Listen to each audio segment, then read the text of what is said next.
Algebra 1, Lesson 115, Linear Inequalities. So all this is kind of like our inequality problems, except instead of doing dots on a number line, we're going to be dealing with lines on a coordinate plane.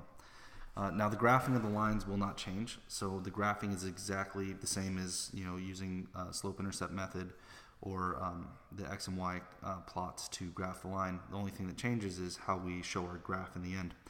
So we'll go ahead and jump straight into an example. Let's start with 115.1. They want us to graph the inequality y is greater than negative x plus 2. So we'll go to our coordinate plane.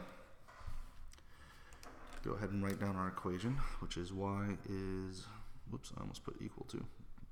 They tell us y is greater than negative x plus 2.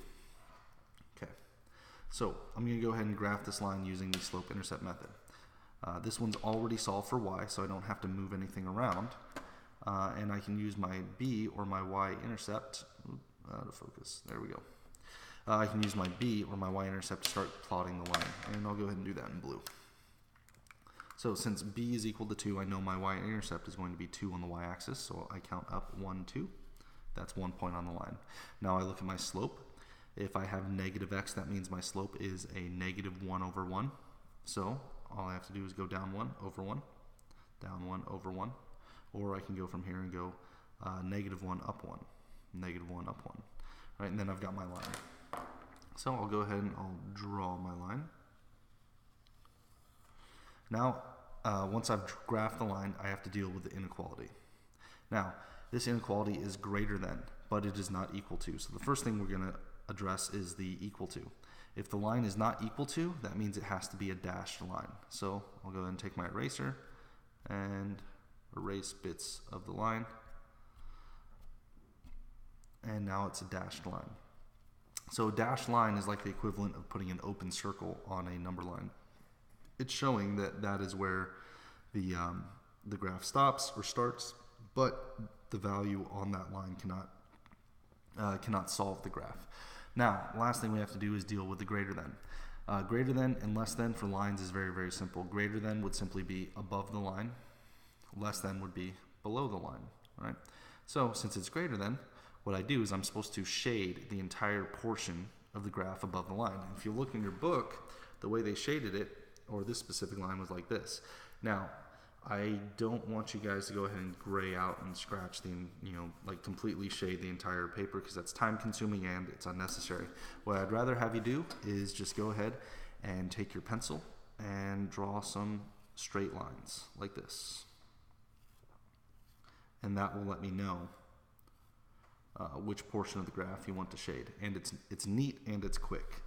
All right, so all you have to do is just draw some horizontal, or they could be vertical lines showing me which section of the graph you want to shade. Don't spend all day trying to shade it perfectly, because we don't have time for that. And it usually ends up looking more sloppy than neat. So that's our first example. We'll go ahead and do one more example. We'll see if I can find a tougher one for you. Let's see here.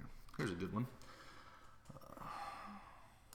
All right, so our next example is y is less than and equal to 2x minus 1. Again, I'm going to use slope-intercept method. I'll be graphing in blue. I look at my y-intercept, which is negative 1, so I go to the y-axis and I go down 1. That is my starting point. My slope is positive 2x, which means that I'm going to have a rise of 2 over a run of 1. So I go from here and I go up 2 over 1, up 2 over 1.